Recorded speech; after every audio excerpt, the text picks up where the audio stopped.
আজকে আমি দেখাবো ভাত মাখা কিভাবে খায়।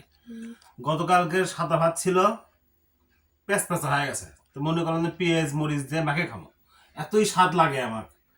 তো আমি প্রথমে নিয়েছি হলো পেঁয়াজ রসুন, এরপরে নেব হচ্ছে যে এই যে কাঁচামরিচ। এটা কিন্তু কাঁচামরিচ বললে ভুল হবে, এটা কিন্তু বগুড়ার কারেন্ট মরিচ। তো এইভাবে খেতে আমাকে সেই স্বাদ লাগে, বুঝছেন। তো আমি আজকে খাওয়া দেখাচ্ছি, যদি আপনারা এরকম করে খেতে চান অবশ্যই খেয়ে দেখবেন কত স্বাদ লাগে এটা।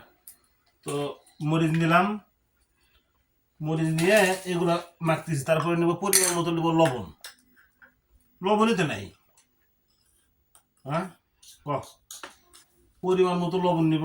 এই যে আমিও লবণ নিয়ে নিলাম, পরিমাণ মতো লবণ দিয়ে এগুলো এরকম করে মাখবো। মাখে পরিমাণ মতো দেবো সরিষার তেল। এটা কিন্তু তাও জেসের তেল না, এটা হচ্ছে খাঁটি সরিষার তেল।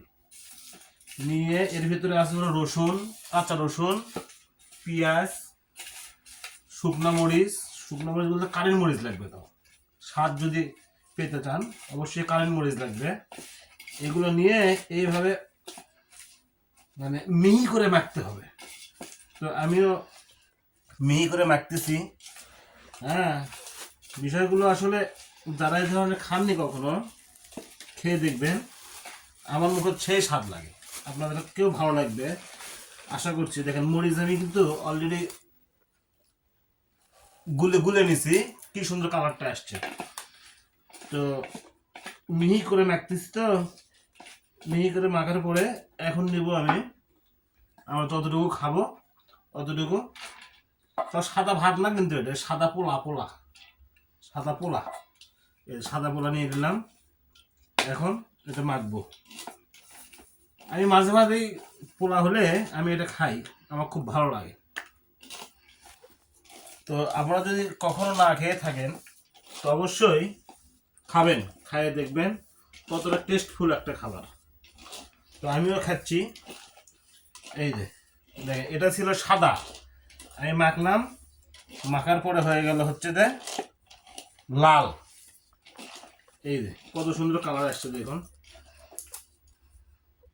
তো এটা এরকম হওয়ার পরে এমনি খাওয়া যায়, কোনো তরকারি লাগে না। তারপরেও এর সাথে যদি একটু গরুর গোস্ত ভুনা থাকে বা মুরগির গোস্তর যদি ভুনা থাকে তাহলে তো আরও সেই স্বাদ লাগে। আমি কিন্তু মাখতেইছি, আমি কিন্তু পেঁয়াজ করে মাখছি, পেঁয়াজ করে মাখছি, বুঝছেন। আমার খুব ভালো লাগে এরকম করে মাখতে, আমার সেই লাগে। তো মাখা এখন শেষ, আমি একটু টেস্ট করে দেখবো কেমন, দেখি। মানে কথা বলতে বলতে জিভের জল চলে যাচ্ছে।